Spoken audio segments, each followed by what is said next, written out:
The Workarama podcast is about embracing and celebrating new ways of working. The world has shifted considerably in the way we work. Thousands of people have now been set up to work from home, and this happened very quickly. Workarama is a podcast of conversations, ideas, and personal experiences to show businesses and individuals how they can make these changes in a more permanent way, and how to ensure that both employers and employees can thrive in this new way of working.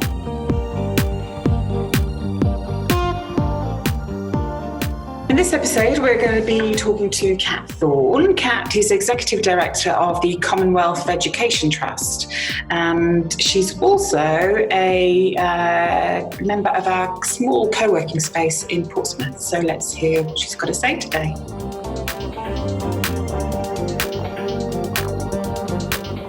So, big welcome to Kat Thorne. Kat is Executive Director of the Commonwealth Education Trust. Hello. Hello, great to be here. Yeah, no, really lovely to see you. Kat is a colleague in our co-working space, and we met in another space, I don't know how long ago it was, 4 or 5 years? Is it as long as that? I think it's nearly 4 years ago, yeah. It's 4 years ago. Yeah, and then we've also shared another sort of co-working business lounge type space locally as well. And in that time, we've become friends. I don't think that's too much to state. Yeah, friends that go swimming. Yeah, it's been amazing. So just to put this into context for everybody, if they're listening, whenever they're listening, well, it's the 29th of May 2020. We've been in lockdown for a few weeks now. We're starting to ease our way out of it a little bit, but we're still being encouraged to work from home.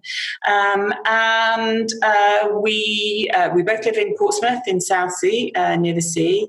And this week we decided to go swimming in the sea, didn't we? Yeah, and it was fabulous. It was absolutely amazing. And I've lived here for 15 years. I don't know how long you've lived here, but I've lived here for 15 years. And although I go swimming in Cornwall when I'm on holiday, I've never been swimming in Southsea before. So that's one of the benefits of lockdown, I think. Yeah, no, absolutely. So tell us about your charity. You work for the charity, obviously, the Commonwealth Education Trust. So tell us what you do for that charity, what the charity does, and how long you've been there. So I started with the Commonwealth Education Trust 3.5 years ago almost. And I started out working in a sort of educational development capacity. And as things progressed, and our former chairperson stepped down, I took over as executive director. And that probably happened about 18 months ago officially. And what we do is we invest in teachers. So we have a digital program, a digital bite-sized professional learning program for teachers. And we predominantly work in lower income and underserved communities in areas of the Commonwealth. So there are 54 countries in the Commonwealth, for those of you who don't know, and 19 of those are in sub-Saharan Africa. So we have a particular focus in sub-Saharan Africa, but we also have work, for example, projects in Jamaica and small island states too.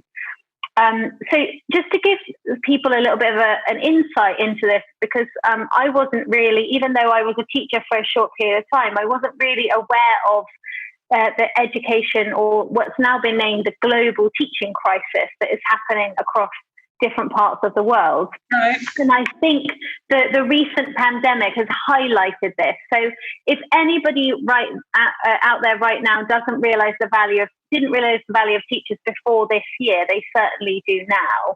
I mean, we know that parents in this country are tearing their hair out trying to homeschool their kids.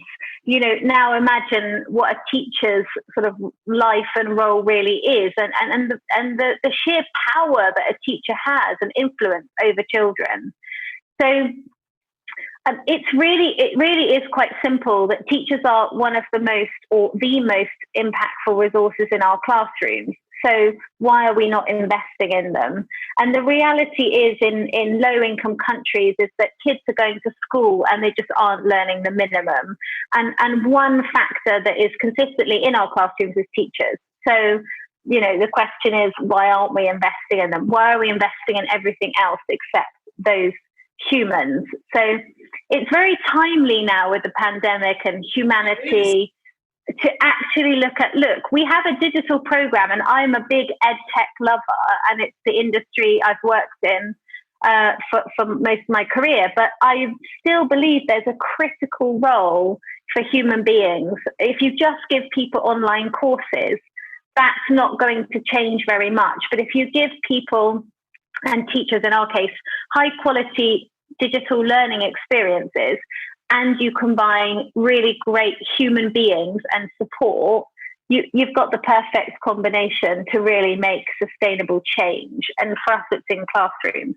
But it's actually quite funny chatting to you, because I feel very similarly about co-working and sort of how our organisation operates. So yes, hopefully we'll get to chat more about that. Yeah, absolutely.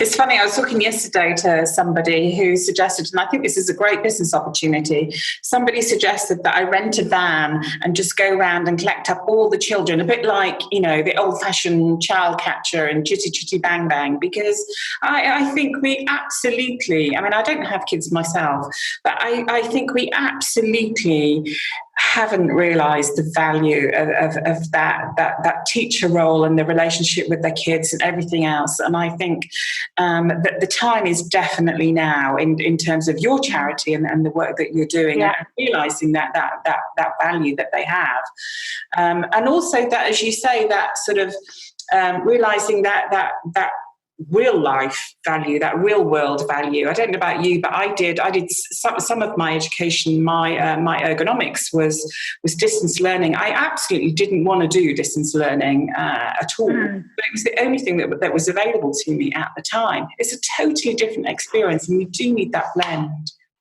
We do, but I think this is just how we operate as human beings. So all I'm doing in the charity is applying sort of a combination of my own experience, what works with humans, and then my sort of experience in the field of what works and what doesn't work with ed tech.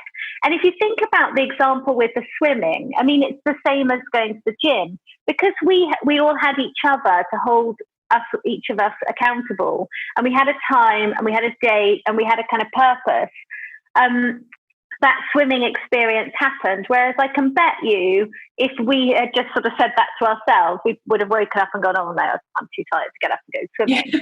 So there's something really powerful, whatever sort of industry or case you're applying it to, with human beings sort of supporting each other, but also holding each other accountable. I completely agree. I'm a massive advocate of co-working anyway. It was an utter lifesaver for me, and I think for many people that fundamentally work not completely on their own, but whose business is just small or remote, and it is utterly life-changing to be able to work alongside other people. So one of the things I'm really interested in talking to you about is the working model within the charity. So I know when you first started there, you had central London offices, didn't you? And you've changed that quite significantly. Can you tell us about that?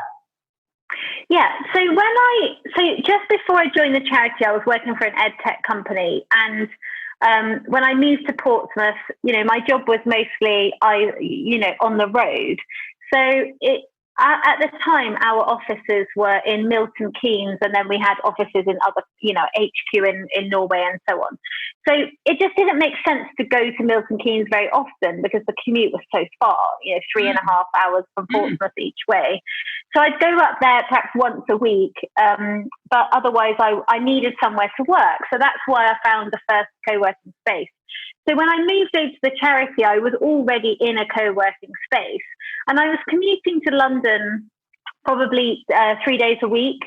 And, the cost of, albeit that the charity was covering the travel, but each time I went to London, 70 quid for a day return ticket, or obviously you can save money if you buy a season.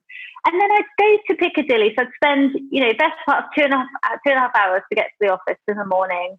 anyone who commutes in London knows how awful it is going on the Underground at that time. You're just in a queue waiting for the next train, and then get to these massive offices in the centre of Piccadilly, and I'm just thinking, I could spend that money on so many other things that would really help us advance our cause, but ultimately help us reach a lot more teachers a lot more quickly. And why were they so huge, can I ask? Was it that sort of, we're the Commonwealth, part of the Commonwealth, and therefore it needs to be, quite significant. We need a big London presence. Was it that sort of? Yeah, I think that was definitely a big part of it. And I don't think it's just that we're a Commonwealth charity. I think lots of charities and other organisations used to feel, because I think it is changing, so that's why I say used to, but I think for a long time they have felt that they need a London address, a physical office, a presence to show that they are here and they're kind of open for business. But all I could see was, and at one time, the charity's been, dates back to 1886, to Queen Victoria's Jubilee, so it's got a long history. So at some point it was a much bigger charity, and it had a lot more funds at one time. But when I started to get involved, I just could not see the purpose of having an office. It felt to me like a legacy decision. And I suppose by that point, I'd already been exposed to co-working and traveling and working as I go and working from home. So I was already in a different mindset when it came to the office. And when the lease came up for renewal, I knew that this was the wrong thing to continue to pay for this big office. As much as I loved having a big office overlooking London, it just didn't make sense. But at that time, my board were nervous about us not having an office. Yeah. So I did it in a staged approach. So why were they nervous? What was you say? Well, because originally I wanted to go straight to officeless. I wanted us to move straight away into a sort of co-working environment, but they weren't comfortable with that. They felt that we still needed a London address and a presence, and we had because we were such a long and well-established charity. We had a lot of stuff, we had a lot of files, and we had a lot of things. So we moved into a small service office, and also we had a member of our team who's all, our charity secretary has always been used to going to the office, working in the office and going home. So I think it sort of, she needed that continuation. And then we, when we were in there after about a year, I said, well, it doesn't seem to me worth me coming to the office, because when I come to London, I go to meetings. And so I just come to the office to do some printing now and again. But I started to feel like I needed to go to the office to keep my colleague company, which was just madness. So we moved to a smaller office, and then in the end, we went totally officeless. And that's probably like not quite a year ago, maybe about 8 months ago. But part of that decision was the fact that I was able to access your co-working space in Portsmouth, because I didn't want to work from home all the time, because I'm a social bunny. I need that sort of environment, and also I need the psychological separation, as I'm sure many people can relate to. And the other great thing was, in London, we became aware of a club called the Conduit. I was going to ask you about that. Yeah, so we're a member of that. It started off with my colleague being a member, and then I became a member more recently. And it's just such it's not really a co-working space. It's more of a community of people who were all working on social change. So you've got a real hybrid of not-for-profit charities for, profit for purpose, social enterprises, and so on. And you can go there, you can work, you can have meetings. They have different floors for different purposes. So some floors you can't use your laptop. It's just for kind of chatting and networking and meetings. And they have events. So I've been to like storytelling events or kind of investment events, and it's just brilliant. You meet so many people, and to me, the cost of that, I mean, it's just over £1,000 a year. How much does an office in central London cost? And actually, we've managed to not only save huge amounts of cost, but we have actually opened up so many other opportunities to ourselves, because we're mixing with all of these people who are working in the same space as us.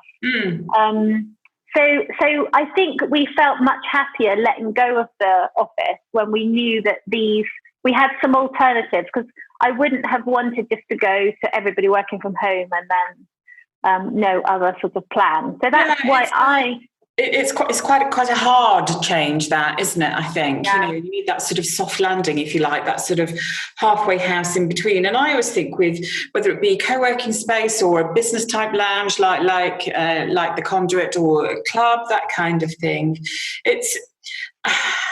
Not all of us like networking. I personally hate it. It's really not my thing at all. But I think it's almost like natural co-working. It's just that normal interaction, normal meetings. It's not forced. It's a really good way to expand your network. Yeah. When I think of networking, I think of those really awkward kind of breakfast meetings that I used to go to, where you had a sort of name badge and it's just people trying to sell to each other, and they've got business cards. Horrid. Yeah, but the Conduit and even my experiences with your space and the other space I was a member of, it's so natural. It's like it's like going to a coffee shop and having a chat with somebody about how good the coffee is there, because you've got a common interest, and that's the coffee.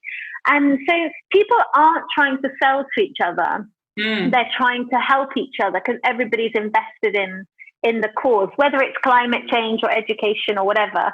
And the people that run it they're so smart, because the way they've done it they really do feel like that they've created a community. And it was my birthday on Saturday, and they sent me an email saying, even though we're closed, when we open, come and get a bottle of champagne on us. And I just thought, that is so lovely. They really care about me as a member. And I think the other great thing about places like the Conduit is there are all of these opportunities to actually highlight what it is you are doing. So they run different campaigns or different events. So you can say, look, I am looking for money to do X, Y, and Z, and I'm not going to beat around the bush about that. So they're an enabler to helping you reach your mission as well. And you probably wouldn't, well, I'm presuming, but I guess if I'd been in your situation when I was spending a hell of a lot of money on a posh central London office, would I have spent money on something that I perhaps perceived at the time as just networking of the Conduit Club? Whereas as soon as you get rid of your office, well, you've got the perfect excuse, if you like, to go to that space, because you're going to work there as well. So it expands by getting rid of one. It expands your horizons elsewhere. It's almost like until you shut one door, you can't open the other, because you can't afford to open both at the same time. Yeah. And I know there was, from our chairman, there was some questions around being a member of a private club, because that sort of might be how it's interpreted in terms of meeting a charity commission rules and sort of regulations. But actually, when you see it for what it really is, it's just the best £1,200 you've ever spent, because they're just sort of opening their doors, and it's up to you as to how much you sort of get, what you put in, you get out, I suppose. So you're obviously working from home now, the same as the rest of us.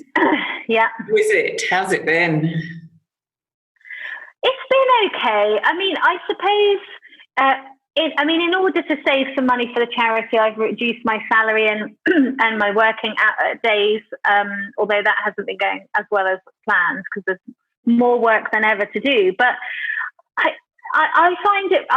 do find it hard, and I've always found it hard, because I like to get dressed, for work. I like to go out on my bike or in my car, go to work, and come home. And although, there is obviously, in the digital world we live in, there are always things to do outside of core hours. But I find it quite hard. I think I was in fact, I know I was a workaholic in my former life. So I find it really hard to switch off. So for me, that separation, and I think the other big downside for me is just I'm here on my own, and I'm not like an alone type of person. We're a really small team in a charity. There are only 3 of us. Yeah. And so, you know, we chat a lot on Zoom and so forth anyway, but I need to be out there and seeing people. Otherwise, this job isn't really sort of what I signed up for. So I'm really desperate to get back into my co-working space as soon as Boris allows us. Well, yeah, okay. Sorry about that. Just so that everybody knows. We've made a very sad and difficult decision to close our co-working space. Literally today is the last day that I'm going to be in here. And so a very, very difficult decision. But hopefully we'll be back with a plan B sort of in the not too distant future. But obviously there are other choices. We're not the only co-working space in town. I guess my question is, you know, obviously you're desperate to get back and into that interactive space, if you like. But do you have any concerns about going back at the moment in terms of COVID and the risks? To be honest, I'm not worried. But that's my sort of personality. I think if I'm going to, you know, I might get it. I mean, there's a slight chance we will all get it. And I think you just have to be sensible. But I think, you know, we've all been home for a long time now, and I can feel it's affecting my well-being. So when I weigh up my well-being and my productivity and my back, and, you know, not my posture and all of those things, they feel like they weigh much heavier in favour of going back than this very slight risk of you know, getting the virus. And I also think that I wouldn't be in a rush to go back in a big way. Like, you know, I was there a lot before, you know, and I was obviously in London a lot and traveling internationally. So it would be something I would do much more gradually. But I feel very uncomfortable not knowing when my sort of time at home is going to come to an end. And I feel, although I've been really productive and I've found a way of making it work, I find it really hard, for example, when my partner comes home from work and he's just, because when we're both at home, normally we finish work, but now he comes home and I'm still in work. And he just starts talking to me, and then we end up arguing because I'm like, I'm still working. So I think that's really hard too. I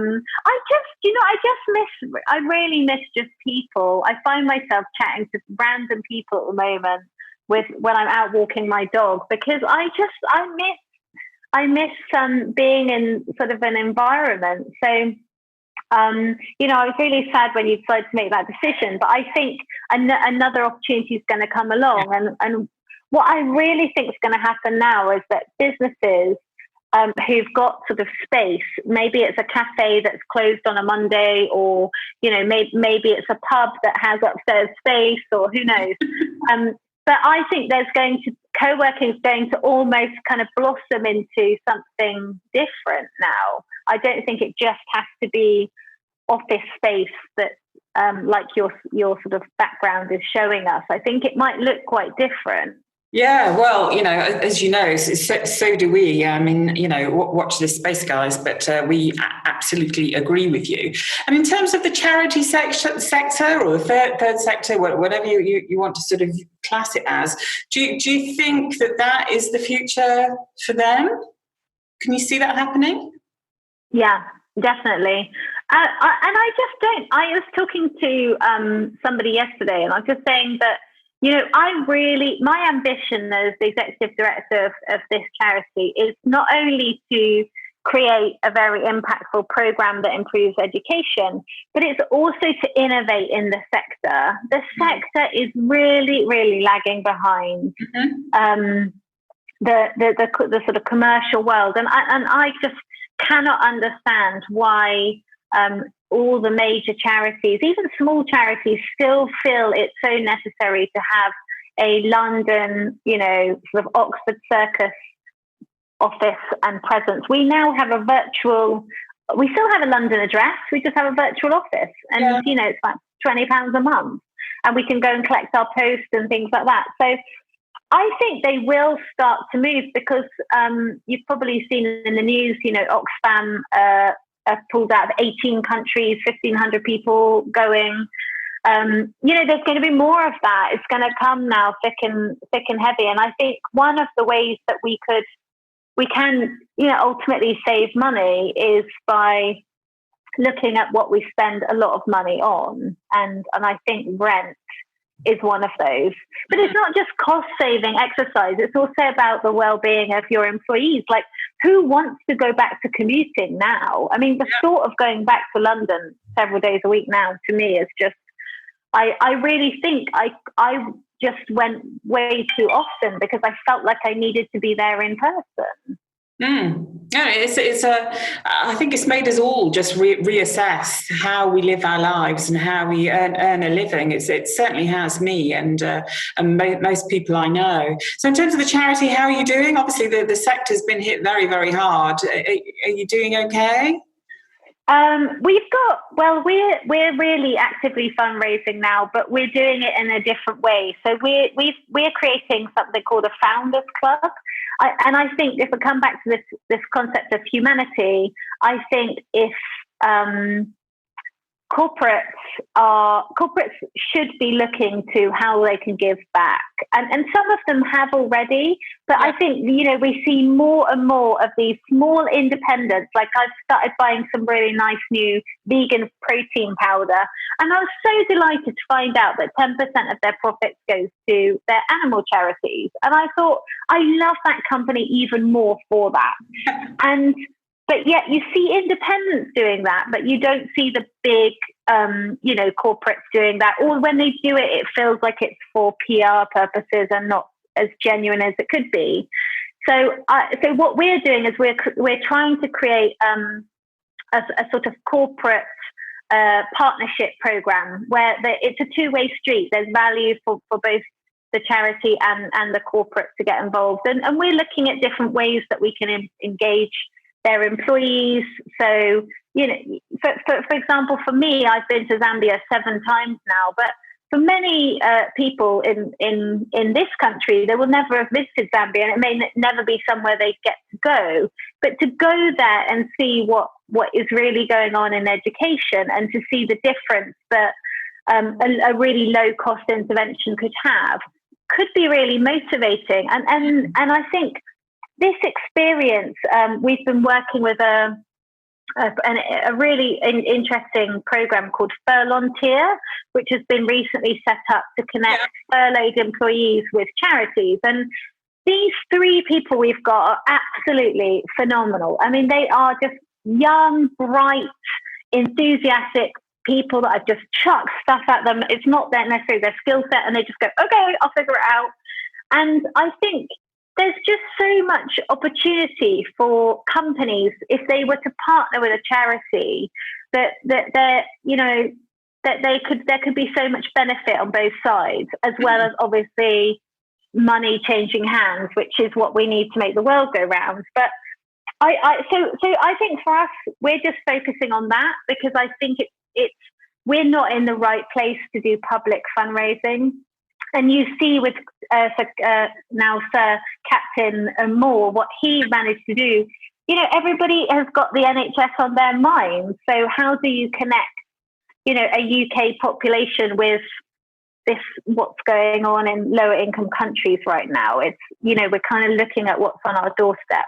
So we're having to pivot. We're having to be more innovative. But I think, as you said, right at the beginning, I think now is certainly the time to capitalise on the value of teachers in our society, no matter where you're based, because we really do value them now, I think. And it's always sad that it takes something big to happen before people see the value in something, but that's life, that's humanity, that happens in every sphere, I think, doesn't it? Yeah, I think so. So just to sort of wrap up, Kat, we would never have chosen this situation, not at all. But bearing in mind this is what's happened to the world. If you could sum up the positives for you and for your business and for your life, what do you think they've been, this COVID madness? I think for the charity, I'll start with that because that's what I spend a lot of my time thinking about. I think it's just created a really important sense of urgency. For some reason, it doesn't matter how many times you say it, people can't relate. And all of a sudden, not only can people relate to this issue, but people have suddenly become kinder. Yeah. And I really hope that sort of post-COVID that continues, because I think before this happened, we were all guilty of running around at 100 miles an hour, trying to do way too much, not giving, the environment or our family or our bodies the attention it really deserves. So for me personally, I've been trying to master exercising and keeping fit, because I know when I do it, it makes me feel much better. And actually, I've just managed to shift my perspective. I've stopped thinking about it as a job or something I hate, and I've started thinking about my body as something to be grateful for and something to nourish, as cheesy as that might sound. That shift. Yeah, but when you really sort of think about it, at the amazing things that it can do, and that it carries you everywhere all day, then why are we not we're quite used to treating other things in our lives. But I think when it comes to our bodies, especially reading that some of the COVID-related cases seem to be linked to health, I just thought, there's no excuse for us to be unhealthy. It's just a choice. For many of us, it's a choice we can choose to be healthy or not be healthy. So for me, mastering that has been, a real achievement. But I think it's partly also having the time. So I've really enjoyed this slightly slower pace. And I'm not in any hurry to go back to 100 miles an hour. I'm quite happy to sit a bit slower for however long I can. Kat, it's been an absolute pleasure talking to you today. Make sure you get your swimming cap and goggles ready for next Wednesday. Yes. We're going to do some proper Thank you. Thanks, Jill. And I'd just like to say, thanks for the opportunity to talk to you. I think what you're doing is brilliant. I think bringing people together to talk about, what sort of workplaces could look like or currently look like. I think it's such an important topic, and one that we can just keep brushing away. But actually, maybe for you, especially in your industry, but also with your business Flex, the virus has also given you an opportunity for people to actually think about their working environments and and how they adapt that moving forward. Oh, yeah, no, well, I completely agree with everything you've just said there. So keep doing what you're doing. We will do. We absolutely will. Thank you so much. Have a lovely rest of the day, and we'll see you soon. Thanks, Kat. Yeah, don't work too hard, Jill. Take care. See you later. Bye. Bye.